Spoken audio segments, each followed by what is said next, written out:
بسم الله الرحمن الرحیم. تعزیتی پیغام په یاد د فضیلة الشیخ العلامه الشیخ رحیم الله الحقانی الشهید رحمه الباری. اولا تعزیت مسنون کلمات تقدیم کوم.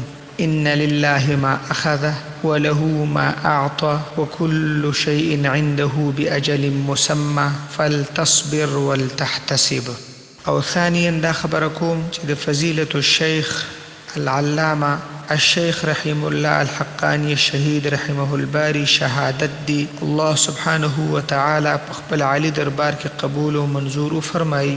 یقینا چې نن پنځشنبه 14 د محرم الحرام 1440 هجری قمری د عام مسلمانانو لپاره عموما او د هغه مسلمانانو لپاره خصوصا چې په حنفي مذهب او دیوبندي مسیر باندې روان دي یو لوی د غم او خفقان ورځ ده چې د یوې سترې هستۍ سترو نو خدماتو ته په یو اعتبار سره د پای ټکی کې خود شو. البته ملګرو مطمئن اوسیږئ چې مسما د شیخ رحم الله حقانی رحمه الباری بشک وفات او د شهادت جام نوش که، لیکن اسم او خدمات به تر قیامت باقی او روان وي ان شاء الله العزیز وما ذلك على الله بعزیز. او لکه څنګه چې زمونږ د لویو اکابرو په وفات او شهادت سره نه حق ختم شوی او نه د حق اواز ختم شوی، نو دغه شان د محترم شهید شیخ صاحب رحمه الله په وفات سره نه به حق ختمیږي او نه به د حق اواز.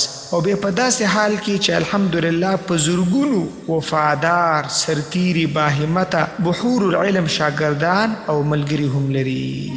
والسلام علیکم ورحمة الله وبرکاته.